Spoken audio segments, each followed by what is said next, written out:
Enjoy a seat at the table and good company, where great conversations and meaningful discussions happen. Welcome to And Good Company. I'm Sarah Fiedelholtz, a conversationalist. We all know that what makes a great dinner party isn't really the food. It's the people sitting around the table having lively discussions and debates and conversations. And I am pleased to have at this table for a conversation Ben Clemmer, who is a host and a producer at WBOI. Welcome. Thank you so much for having me, Sarah. I really appreciate it. So obviously we're going to talk about the audio medium. Yes, indeed. But in order to sort of get us on a level playing field, what I want to sort of set the stage for our conversation. So can you first explain the difference between radio and radio shows and broadcasts, and then what a podcast is and how they're different? Absolutely. Ultimately, that is a difference of how the content of a program or a show is packaged and delivered. So because I come from a public radio station and NPR does have a lot of podcasts as well as many shows that you'll hear on our air throughout the day, it is how it reaches the audience. If it's on air, then it's constricted by a clock. It has to fall within certain hours and then even certain marker points and minutes to be able to accommodate the NPR newscast, local breaks, everything that goes into a show. The content might have a lot of overlap, and especially with NPR, that's definitely the case. You're going to hear online and podcast versions of content that's also gone over the air. But then once you get to the realm of podcasting, you have a lot more freedom. Mm-hmm. You're able to not have to worry about the length. I mean, at that point, the only thing that I tell editors and other people that I work with, if we're putting together a podcast ourselves, is as long as it doesn't feel like it's length, it really doesn't matter how long it is. It can be as short or as long as you need it to. And it can fulfill, the format really is your choice at that point. Right. You can have a quick morning podcast for news like The Daily, something that you can consume regularly that just gives you the headlines and the stories and just a quick update on everything that you might need to know as you're starting your day. Or you can have a longer two-way conversation and to go into any topic with any particular expert or whoever you're talking to that day. I mean, the world of podcasting is so wide open, and I always tell people if they're not familiar with that medium, you'll find something on top you like. There's something out there for everybody, no matter what your interests are. But isn't it the idea of it, though, really, yes, there are the nuances of the structure. The technical side, yeah. Right. The structure. But it's really that for a lot of radio, it's because of its it's on air, like across the sound waves, right? Yeah. The way it's delivered. Yes. And that a podcast is really via the internet and through streaming. So yes, you have more freedom with a podcast from a technical standpoint, but in truth, really, it's more of a delivery mechanism that makes them different and not necessarily the type of content or storytelling that you would do. That is absolutely the case. Ultimately, the difference between those is not a what. There can be so much overlap in the content. It's a how. Okay. How is the audience consuming it? That is the biggest difference between broadcast and podcast. So now let's set this up. Let's talk about audio storytelling. Absolutely. What is it? So audio storytelling in so many ways is just I am telling my story I'm going to define that a little bit better. I am reaching out to an audience and sharing whatever is important that can help them to learn something, to come away with information or maybe a point of view that they didn't have before, or perhaps in a slightly different context, maybe to entertain them. I mean, podcasts and broadcasts and different programs are going to serve all sorts of different purposes. And at one end of the spectrum, you might have something like a big NPR capsule show like Morning Edition or All Things Considered, where the audio storytelling is very much emphasizing news and information and important public updates. I mean, especially with public health, more important now than ever.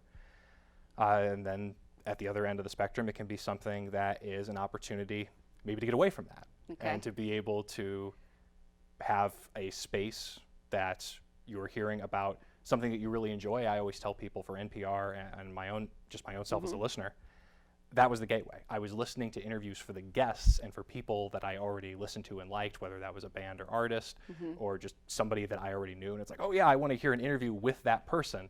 Then as I start listening to the shows more and more, then it became, okay, I really like this interviewer in this particular show. And then at that point, I'm a regular listener tuning in, and regardless of what the topic is, I know I'm going to learn something. And you said that audio storytelling is more vast than people make it. What do you mean by that? Really, there's so much out there that you can consume, especially once you then consider the world of audio storytelling in podcasts and how many there are out there.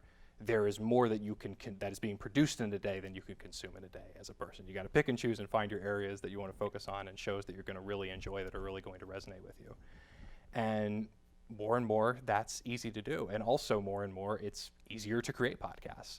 I mean, especially but not good podcasts. Well, I will quote. I mean, it's the same as, you know. I will paraphrase, not our general manager at WBOI, but another now retired GM from another one of the public radio stations in Fort Wayne. I'm trying to remember which one he was at, but I heard him speak at our annual broadcasting conference last year, basically explaining you've got 500,000 podcasts out there and about half of those are good. Right. And so, yes, there is, of course, a barrier for quality and being able to reach an audience and have and to present your message effectively. There's more to it than just turning on the mic and talking. Right. So let's talk about, so now that we understand what audio storytelling is, let's talk about why there is a rise. It's sort of having this renaissance, I guess, or moment. What I was thinking about with audio storytelling and some of the things about, like, talking about that it needs to be more than just narration and, you know, all the different things that are happening. Aren't we just going back to, like, the glory days of radio before we had TV, where people sat around and really listened to, you know, either interviews, or they actually acted out the, you know, the story, or, you know, it was really much more. I mean, isn't that what we're doing now with audio storytelling? And we are seeing a completely different playing field as a result of the internet and podcasts. You don't just have the one megastar, somebody like Orson Welles, who is reaching an audience or perhaps causing a panic, depending on the broadcast, right. And some go down in history. Instead, you have an area where anybody who has the tools, and especially with what we're dealing with the current circumstances of the pandemic, I'm seeing podcasts pop up from so many different sources, from just at one end of the spectrum. You might have actors and movie stars or TV stars that you really enjoy. I think it's Zach Braff and Donald Faison, who were originally on Scrubs. I believe their podcast is called Fake Doctors, Real Friends. Just started within this last year as we've all been living through the pandemic. I think Ken Jeong and Joel McHale have one as well, of Community fame. And then locally, you're seeing something of a podcast renaissance as well. I've heard about one just within these last couple of weeks called Therapy ND, which definitely spoke to me both as, my wife works in mental health, and as we're going through a public health crisis, we are also going through a mental health crisis. Yes. So there's dealing with that end of the spectrum of the topic, but doing so in a creative way, because the ND makes it sound like Dungeons and Dragons, and it's taking a look at therapy and mental health struggles through the lens of a role-playing game like Dungeons and Dragons. And also just listening to the trailer of it, the sound design on it was amazing. And it's local. You have creators that are realizing, okay, I'm not necessarily going to be able to maybe go to a concert or gather socially with my friends in the way that I was before, but I can still find ways to interact and as a host with an audience in the realm of podcasting. And right. people everywhere are doing it, to the point that consumer audio gear is almost on back order in a lot of places now. Well, that's what they also are saying, is that in some ways the increase in the popularity of audio storytelling is because of it has to do with technology. So when you talk about, like, sound design, what does that mean, and how does technology be able to change that to make it more compelling, I guess? Ultimately, that is sound design. I think of as building a world with audio. And before I got into broadcasting, for most of my time in college at the University of St. Francis, when I studied music technology, for roughly the second half of my sophomore year all the way up through halfway through my senior year, so 2 years there, I was focusing on audio for the visual medium, whether that was television, film, video games. And at that point, you have to consider not just a dialogue between characters, but what does the room sound like? What different sound effects do we have to include? What ambient noise is going to be in there, especially if you're dealing with maybe like something that's a thriller genre or horror. There's always going to be kind of this web of sound design going on in the background. Or people are sitting in a restaurant or something like that, right? Absolutely. And the best example I can think of was my sophomore year. I did a project where it was simply replace all the audio. Take a scene, you have to redo all the audio yourself. And I did a scene from the first Avengers film where Black Widow interrogates the character Loki, and I partnered with a friend of mine who now actually works in the studios at Sweetwater. Her name is Crystal Davis. We were both students at St. Francis, and so she voiced Black Widow, I voiced Loki. And then beyond that, we had to do Foley and sound effects, so we used my jacket, which was a little bit larger, and my clunky shoes, which were a little bit bigger for Loki, so I was physically embodying the character and recording those sounds. And she did the same for Black Widow. We built the environment, scored it, redid the entire scene. And you take those same techniques to build a world and just take the visual off the screen.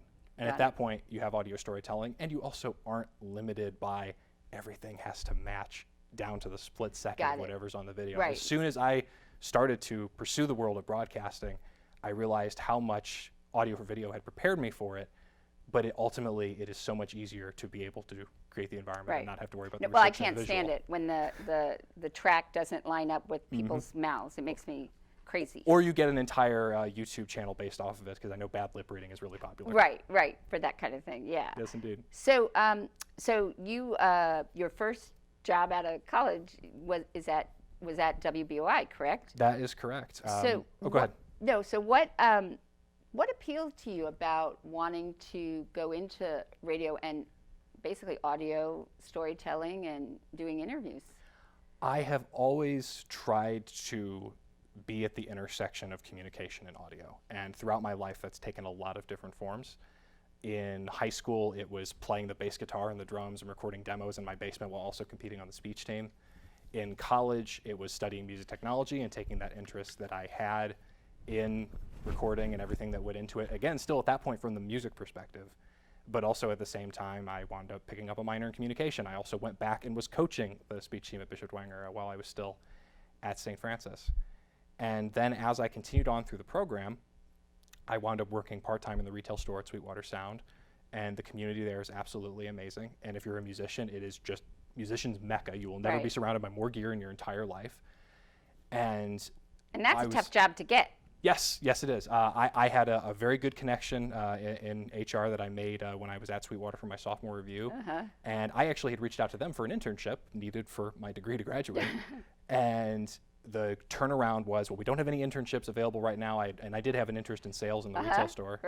But then the turnaround was, but if you're interested in a part-time job here, you are qualified for it, and who's going to say no to that? Sure. And so I worked in Sweetwater as a senior. I was still coaching, and I still needed an internship. And then that was how I got my foot in the door at WBOI.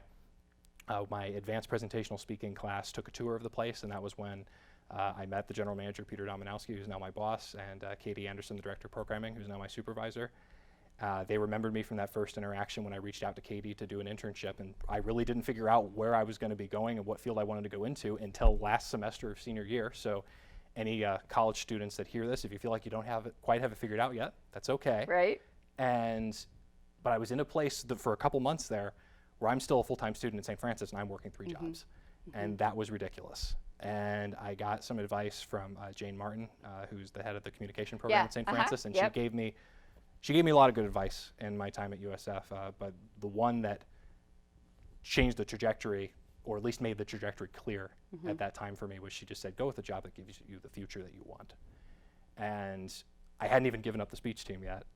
I was still wanting to coach, and that had kind of been my baseline. It's like, if I don't like it as much as speech team, I'm not going to stick with it. But ultimately, I did wind up leaving Sweetwater, and I did wind up going to and then committing to BOI within those next couple of years, and I've been there for 3.5 years now. And what I think is so interesting is that WBOI is our local NPR, National Public Radio station, and so much of what NPR has the luxury to do in some ways, because it does generate most of its money from sponsorship and its members, right? Listener support, over 50%. So it's not as geared, worrying about advertising, and so it can do things. For instance, focus on storytelling.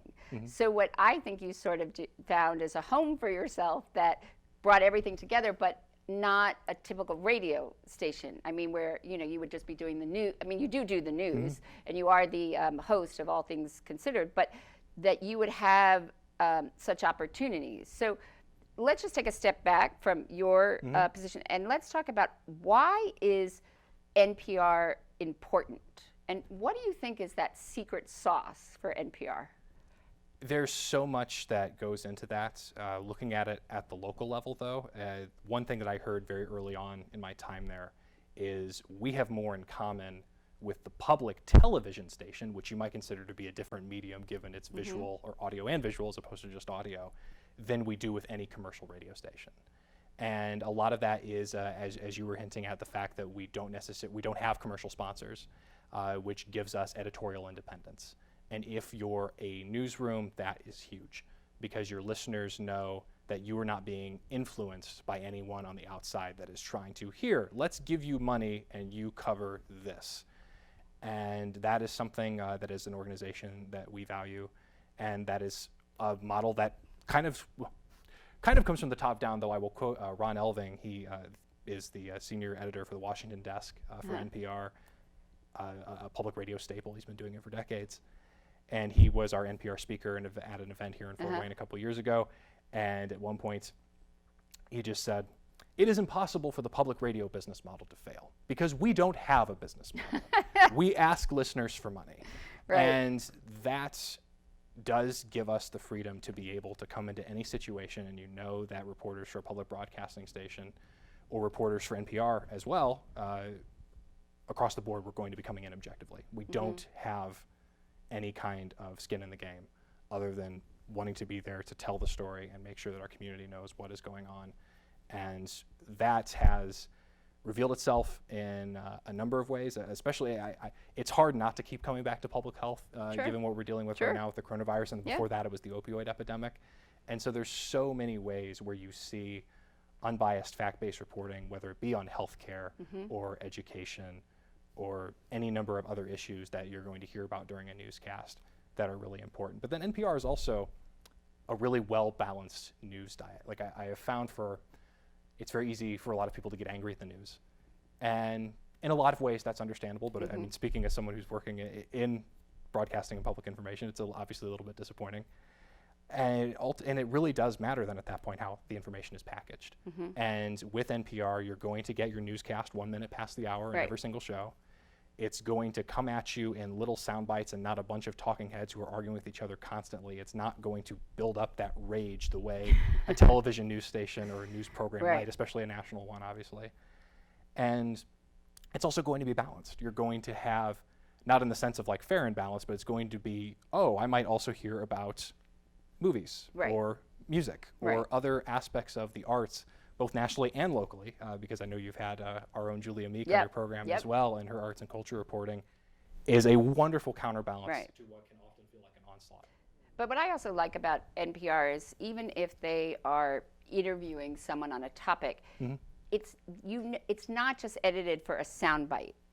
They have like a conversation, or there's a little bit back and forth, and you feel like you're getting more than just that, 10-second soundbite, which I think allows you to sort of get more about what that person is saying, and I find that's really part of their sort of sauce for doing their news kinds of programming, and obviously we've talked about that. One of my idols, and the reason partly that I wanted to do And Good Company is because of Terry Gross and her ability. And what I find myself is a lot of times I don't necessarily have an interest per se in the person that she's interviewing, but 10 minutes into it, I'm like engrossed in, because it's just the way she delivers it and the amount of time and care that they take.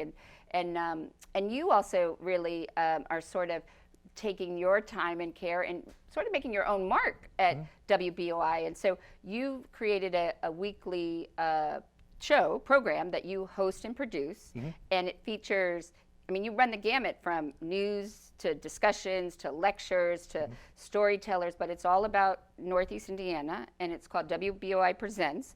And what I thought was interesting is that you use the three descriptives for it is news, conversation, storytelling. So tell me a little bit about how WBOI came about, and how do you incorporate this news, conversation, and storytelling into what you create each week? Yeah, absolutely. My journey at WBOI, in my first year, looking back on it now, it is kind of amazing that, again, I'm fresh out of college at that point, and I was asked to produce the program called WBOI Presents. And I do want to piggyback off of one of the other points you made in your question about, again, the preparation for an NPR interview, because that was one thing coming out of college. We always emphasize the most important step in anything you're doing that you are producing is pre-production. Right. Everything that you outline, everything that's in your script, everything that you can do on the front end to make it so that when you're recording, everything is easy, and when you're editing, you're not having to fix and rebuild at that point. Right. Rather, you're just fine-tuning and sending it on.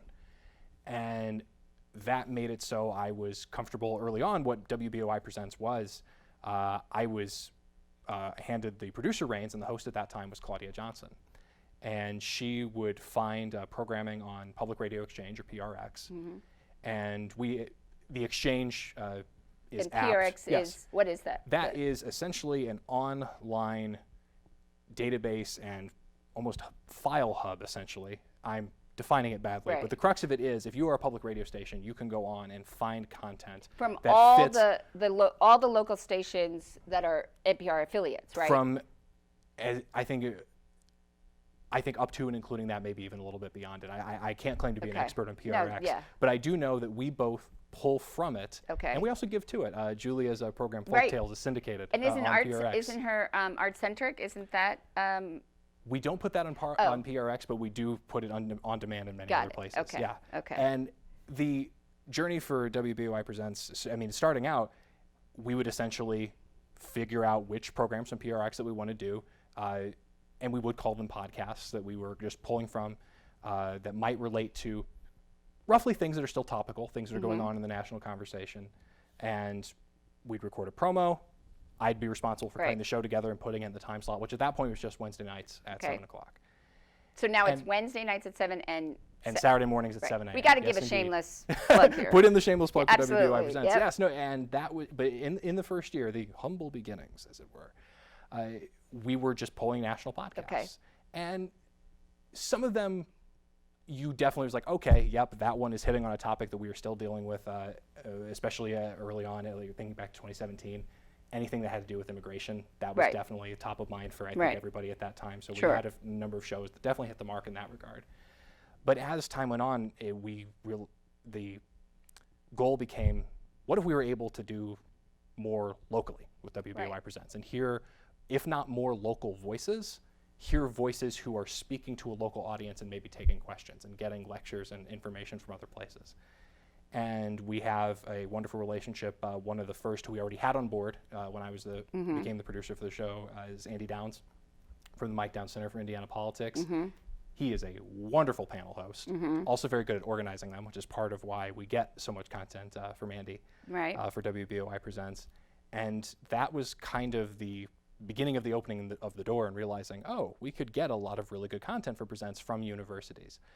And we talk about well, on air during fund drives, but also just more in general, that if you're listening to public radio, you have a commitment to lifelong learning. Right. And that idea, in hindsight, has definitely molded the direction we went with WBOI Presents. Because at that point, I tried to get as much content from universities as I possibly could. Right. You had and then like WBOI Presents in session, right? And you did more those kinds of things. But it's really evolved. So let's take, you use the example of immigration, right? And you were pulling off a PRX in 2017. But now there's a podcast called I in Immigration. I in Immigrant, yes. Right, absolutely. in Immigrant. Yep. So tell me about how that evolved and how that came to be a WBOI Presents. Well, that's is one of our the I in Immigrant is one of our podcasts. It has not aired on WBOI Presents yet, but it most certainly will as I'm looking ahead into my production schedule. And because it's promoted all the time. Yes, well, and as it should be. It's one of our podcasts, absolutely. And the host of it is Ahmed Abdelmajid, who has an amazing story, and just the way he is able to take what in 2017 was just a hot button issue, and so much of the best reporting and the best conversations that came out of the struggles and everything that we were dealing with in that time and are still dealing with were the ones that made it real human stories. The storytelling. Yes. And hearing someone's personal journey of coming to this country and maybe not necessarily relocating with their entire family, as having their parents still back home, and perhaps then struggling with the language. Also perhaps struggling with bias. In general, obviously there's so many problems with xenophobia right now. Ahmed speaks very well to living in America as a Muslim in a post 9/11 world. There's so much about his journey and then the journeys of other immigrants that he speaks to on his podcast that I have to give credit where credit is due. That project was spearheaded both by Ahmed and by our programming director, Katie Anderson, but it absolutely blows my mind what they were able to do with some of those shows and some of those programs. And then you did Women of Fort Wayne, right? Women Are Fort Wayne came to us, actually. Okay. That was a case where, as I began to pay more attention to local podcasters and creators, and we're trying to, at that point, create more podcasts ourselves at WBOI, when I realized, oh, there's a really good podcast that came about locally that we had absolutely nothing to deal with. And realizing to what extent... you were smart enough to know as a producer that you should... Let's get on board and build a relationship. Yes. Absolutely. Stephanie Gottesman, the host and co-founder, we met at Old Crown. And at that point, it was just a conversation of what can we do to help one another. Because Stephanie is also an amazing host and was having a lot of really good conversations. And in some cases, it was wonderful to see she had spoken to women who had been on our air. They might have been in the studio with Julia for some arts and culture reporting, or we had heard their voices in other reporting in other places. But then there were also women who I knew for a fact we had not had on our air, at least in the time that I had been at the station. And so it was a great way to bring more voices to our community, and in another form and format. Because we generally don't air hour-long interviews, but that's changed as the model has changed over the last few years. And you've been really successful with Heart of the Hustle. You've also done with Creative Mornings, and then you also are working with Avow with their civil conversations. And another shameless plug is that you also are going to be putting And Good Company into the podcast realm of WBOI Presents, so we thank you. Of course. And what is it that what have you learned through these different series and programs, and what stuck with you the most about sort of what makes them resonate or makes them work? There's the first word that popped into my head when you asked that question was authentic. The authenticity of any personal story or conversation or panel. At that point, the format it's in almost doesn't matter.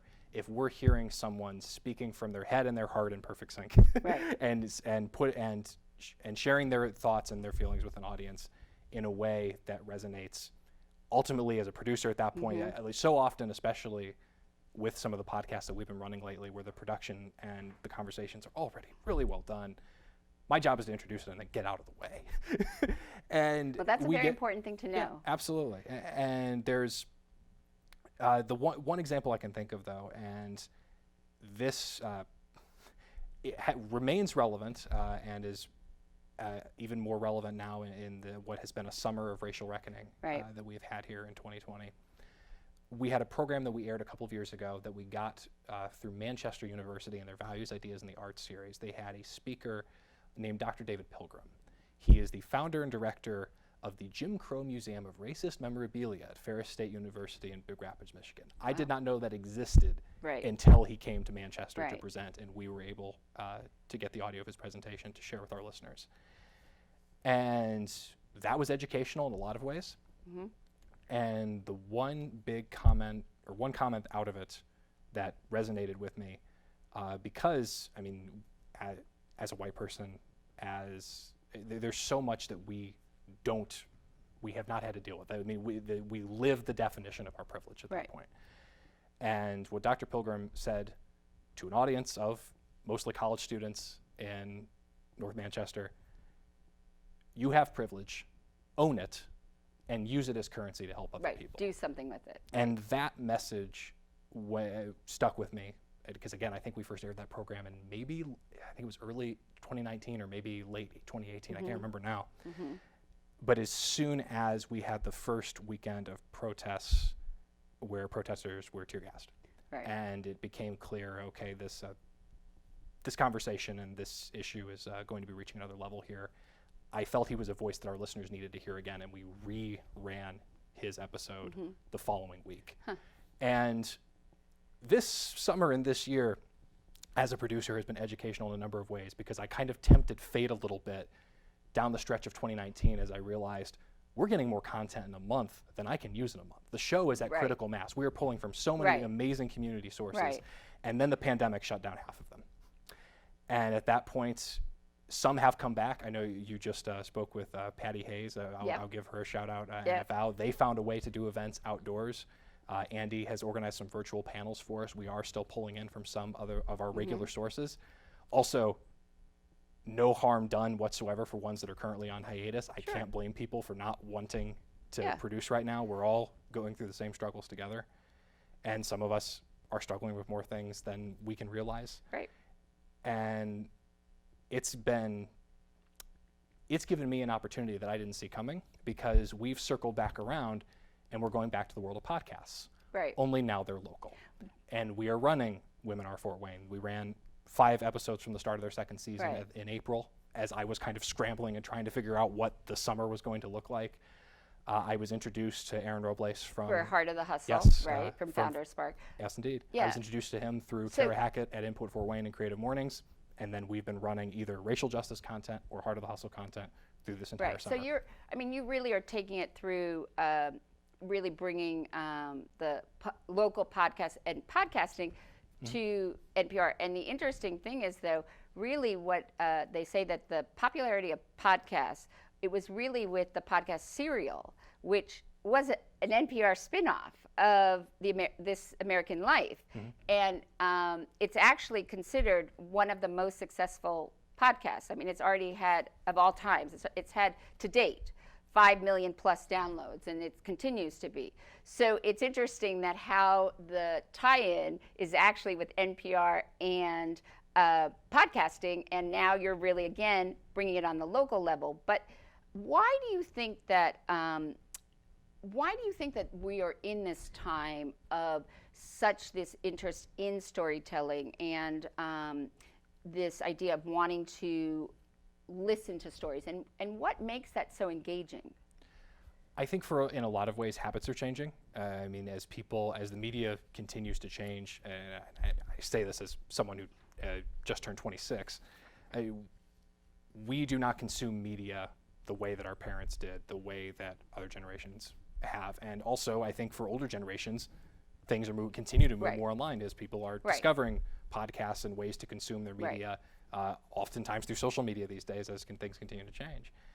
And we see so many ways that audio storytelling is making its mark and moving into territory that it wasn't in before. I may not get all of this right, but I'll say it anyway. I believe there was a series or a show recently, also from This American Life, that won a Pulitzer. And it was the first time a radio program had ever won that award. That's changing the landscape. You also have one of my favorite, I think for a lot of people, one of their favorite voices, both in public broadcasting and in the world of podcasts, is Guy Raz. And for his amazing work previously on the TED Radio Hour. And then How I Built This. And now he just wrote a book. So he's even, he is everywhere, absolutely. But it's that fluidity of good content, and you can get it into different media. But I think that one of the things that they have done significant studies about audio and how people are engaging, and they actually find that if there's a story and they resonate with the character and there's some tension and something that happens, they then start to work up, and actually they release oxytocin, which is that emotional connection. And so then they become invested in the story, and then they want to know what happens. And so it's because it becomes emotionally, you're invested, and that's what NPR likes to call those driveway moments, which yes. I admit, although mine are usually in a parking lot, where I will sit in the car to want to hear the result or hear the end. Now, they've actually also found now that even with audiobooks, and truthfully, podcasts have been around a long time. I mean, even since MP3 files. But what they've actually found also with audiobooks now is that it's not just the narration of somebody just reading you the book, but actually now they either could have actors acting it out, or they add sound effects to it, and they actually are also sort of creating it as if you're creating almost the visual movie of what you're hearing, just like when you read, you create the visual of what the characters look like. But what they've also found with audio, though, is that it actually, you remember it more and engages in your brain more, because you have to create those images and connections at the pace at which it's being told to you, as opposed to reading, which you can do at your own pace. So, I mean, I think that they've proven what the effects of audio storytelling are. But I mean, I think that it has to also be engaging, right? Yes. And the content. There's a quote that I heard when I keep coming back to our NPR speaker series, but last year we had Robert Siegel, which, as a host of All Things Considered, I was geeking out. It was so amazing to meet him. And his talk that he gave for our event last year, at one point, and I can't remember who he was quoting, but he said, "I've always loved radio, the pictures are better." Right. And to what you were just going through, there's so many reasons for why audio storytelling can resonate.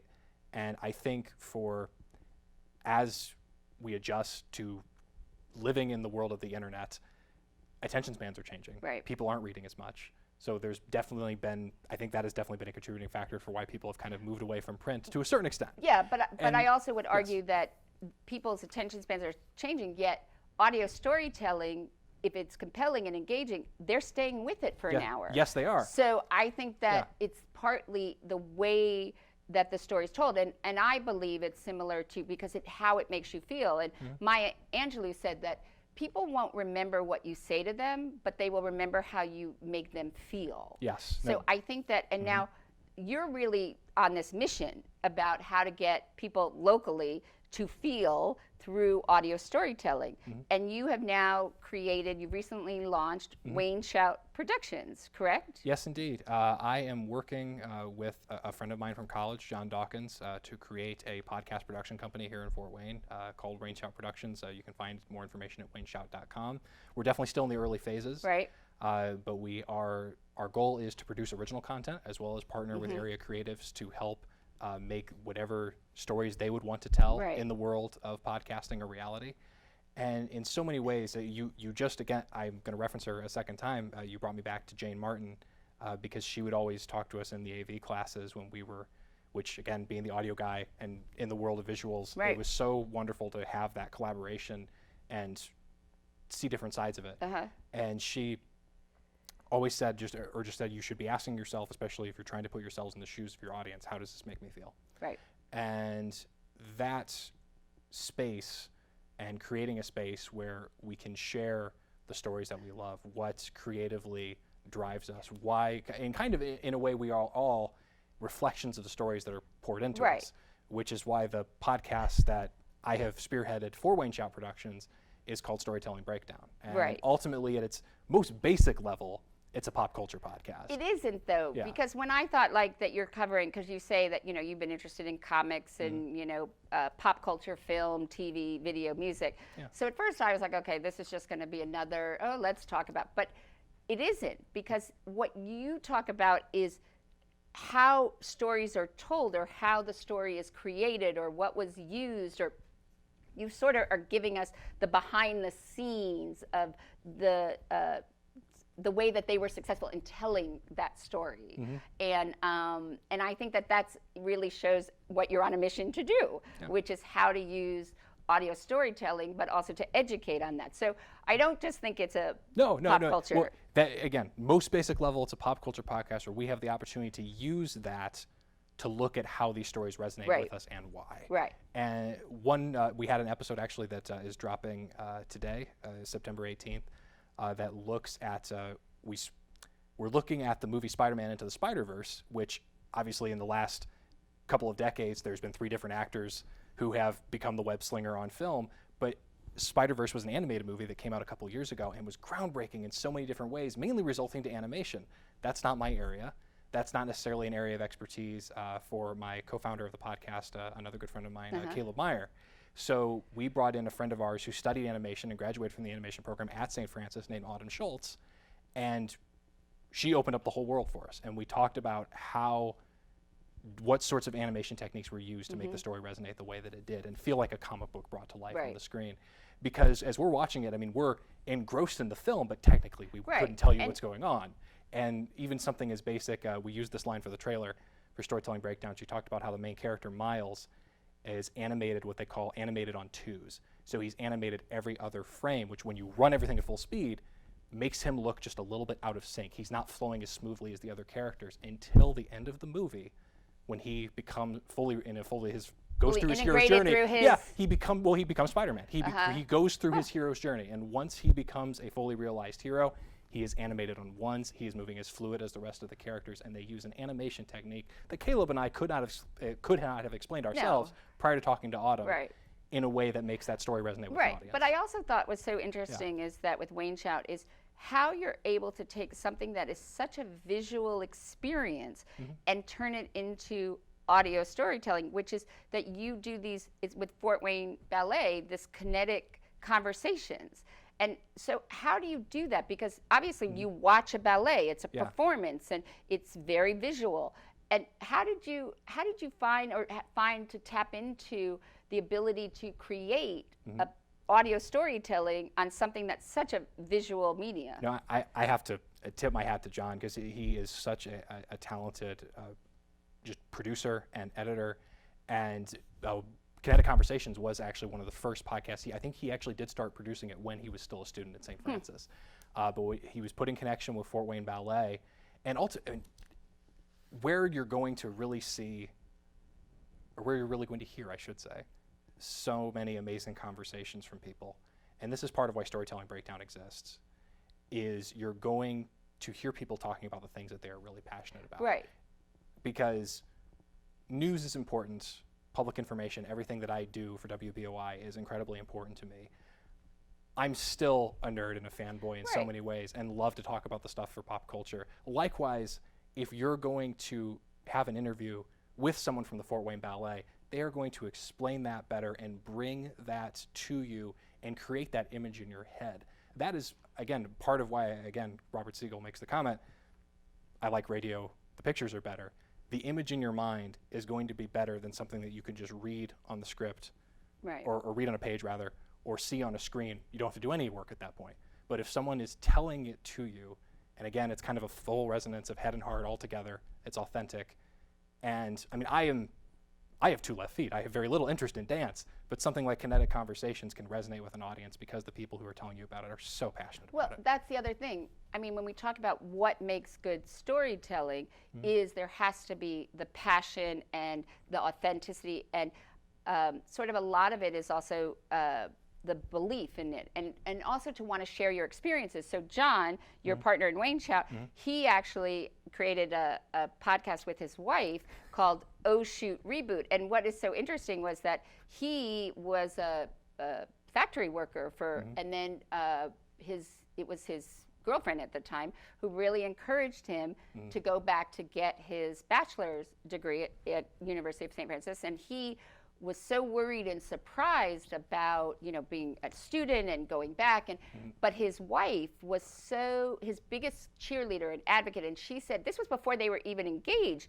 She said to him, you know what, I make just enough that we could do this for you to go back to school. And the funniest thing that he pointed out when I met him was he said that he didn't realize, first of all, he'd be such a good student, and the fact that he really excelled in the area of music technology, and he won several awards. And so what I think is so great is that now he's using his medium and his talent to also share with his experience in a way that also sort of sometimes, women, they always say behind a good man is a great I was woman. going to say that if you didn't. Right. That's so absolutely true. It's nice how but it's interesting that you also get a sense of the story and what she was thinking. And because that's, the fact that she was willing to do that, and, and he talks about how she just supports him, and, and now how they really are shifting roles also, that he's staying home with their daughter. And, it's really amazing. And you get sucked into the story of it, and and then you sort of relate. Oh, well, I wonder if my significant other would ever say that to me, and support you. And so I think that those are the elements also, that it has to be your passion, but coming from your truth, I think, is also really important. And being authentic, and that is ultimately, you don't want anything that you put out for your audience to ring hollow. Right. Coming from that place of your genuine perspective and your genuine interest makes all the difference in the world. Right. You are at that point well on your way to putting out a good product, and then the rest is just the production. Well, I think the production is very important, but I think that we're in good hands with you for WBOI Presents, and also what you're going to be doing with Wayne Shout to be this leader in creating Fort Wayne as a audio storytelling city or town, and really looking for those great stories to tell. So Absolutely. I think we really appreciate that. Oh, thank you, Sarah. And making it good production so that we sound good. Yes, indeed. So at the end of each And Good Company program, I ask guests the same 12 questions that French novelist Marcel Proust popularized from a Victorian parlor game. And Proust believed that by answering these questions, a person reveals his or her true nature. Or in your case, also, we could just go listen to Storytelling Breakdown, and we're going to find out a lot about your true, or at least your true interests, right? Well, the first 3 episodes give you a pretty good sense. All right. So, what is your favorite word? Joy. What is your least favorite word? Fake. What turns you on creatively, spiritually, or emotionally? Creatively, a challenge. Something to rise to, something to continue to build towards a goal. I may separate those 3. Okay, that's okay. Yeah, I think it's Bill Gates who said success is a lousy teacher. It seduces smart people into thinking they can't lose. You're going to learn more from struggling and trying to achieve something that's going to be harder. And even as I have moments where it's like, okay, this is going to be very difficult. I'm banging my head against the wall here. This is going to be a mountain to climb. Let's do it. I mean, it creatively gives me so much energy. Emotionally, it's just someone who clearly, well, to say the word, clearly has joy in being around you and experiencing things with you. And spiritually also kind of goes back to that authenticity, because it very much so a place, I mean, I'm a cradle Catholic and went to Catholic schools for my entire upbringing. That place of humility and faith has to bring that message across in an authentic way, and that spiritually is such an amazing driver. Of course, that's also, I think, why I have so much of an appreciation for the Franciscans. Okay. And what turns you off creatively, spiritually, or emotionally? Ultimately, when that authenticity isn't there, whether that is a challenge or a struggle that you're going through, and then someone's moving the goalposts on you. I mean, there's so many different ways in which that can then feel fruitless. Well, that's the ultimate Lucy Charlie Brown, when he goes to kick the football and she pulls it away. Yes, so, indeed. No, that's the ultimate. Yes. Yeah. No, absolutely. Just be genuine. Right. And inauthenticity would be the opposite of everything. Although she is authentic, that she does do it every time. So the readers expect it more than Charlie Brown does. Right, exactly. Absolutely. What sound or noise? This will be important. What sound or noise do you love? Again, I have to give multiple answers on this one. I would expect that with this one. The sound of my wife's voice, as well the theme songs for any show that I host or produce. Whatever music that I'm currently just spinning on repeat right now, that's definitely a Stop by Anthony Ramos and one of the new Tame Impala tracks, Lost in Yesterday. Okay, you just lost me, so. Yep, it's okay. And then what was the, I'm trying to think here. Never mind. Okay. Yeah, I overthought it. All right. What sound or noise do you hate? Depends whether or not I'm recording. Okay. I have patience for a lot, but then if I have to redo something, then I have very little patience for anything. Okay. What profession other than your own would you like to attempt? A couple of them are very close to it because I speak on the radio for a living, but I would also very much like to be a voice actor. I always have really enjoyed, when you were talking about audiobooks earlier, I was geeking out in my head because whether it's for film or animation or for audiobooks, it's so wonderful to hear people who can embody so many different characters or one character really well with their voice. Right. Also, as a bass player and as a musician, I don't know what it will look like, but I'd love to record an album someday. Oh. And then going far off expertise, I would love to be able to draw, to illustrate. I create so many worlds, usually in games when I'm playing like RPGs and tabletop games with friends, and I can picture characters and environments, and I can tell them about it ad nauseum, but being able to illustrate it would be amazing. So you just need to collaborate with them. But you also, that's because usually the you way love it comics, works. right? And that's what the best of creativity is, the collaboration. What profession would you not like to do? I took an anatomy class, anatomy and physiology, when I was at Bishop Dwenger to find out whether or not the medical field was right for me. It's not. Okay. So yeah, no, that is where I have a nurse and a pharmacist in my family and have nothing but admiration for the people in the medical field, especially with what we're going through right now. But it is not a field I'm cut out for. Okay. What do you consider your greatest achievement? I try to, in as many things as I can, kind of embody one of the lyrics of Hey Jude, take a sad song and make it better. Because in so many ways, as I look back, whether it's taking WBOI Presents from, okay, we're running a podcast once a week just from a regular source, to something that is local and appointment listening, or going back to, as a coach at Bishop Dwenger, the speech team was small and fledgling, and I was a good competitor in a team that really wasn't going to be much of a factor, and then coming back to coach, and the team has now won 5 consecutive sectional titles. Or I ran an awakening retreat at St. Francis at my junior year of college, and that was a lot of time and a lot of effort and a lot of trying to organize and work with others, which can always be a challenge. But to this date, it's still the largest awakening retreat held for college students in the diocese. So I would also put on that, I'm going to add in my own 2 cents there, is also that having an impact and having an effect and being able to engage people. So I'll sum it up for you there. Thank you. You're welcome. Who, living or dead, would you most like to have a conversation with? That one's tough for me, though I think I would ultimately come back to John Entwistle because I'm a bass player, and he was the bass player in The Who until he passed in the early 2000s. I didn't pick up the instrument until 8 or 9 years later, but I go back and listen to just some of what he could do on the bass guitar, and And I'm sure you would figure out how to turn it into a podcast. Oh my word! No, I mean, Pete Townsend's the most interesting member of the band. That's John true. John would be so amazing. Would have been. But so I don't know. to talk to. Pete, well, I digress of why Pete Townsend. But anyway, okay. How would you like to die? At peace, after having accomplished what I was set out or supposed to do, surrounded by family and my wife. And if heaven exists, what would you like to hear God say when you arrive at the pearly gates? I have spiritually had moments of great activity and also moments of great dryness in my life. And in kind of swinging back from the latter to the former, at one point I kind of thought to myself, well, I'm back, and the sense that came over me was you never left. So I think in answer to that question, it would just be welcome home. Well, I want to thank you for having a seat at the table and talking to me, and being able also for us to allow to see what you look like, because with radio, yes, you start, again, that movie in your head, you start seeing what you look like. And I appreciate you being on this mission about creating good storytelling in Fort Wayne. So I want to thank you for coming and having a conversation with me. Thank you so much, Sarah. Thank you for having me on. And you can again join me next time, where you can have a seat at the table for great conversation and good company.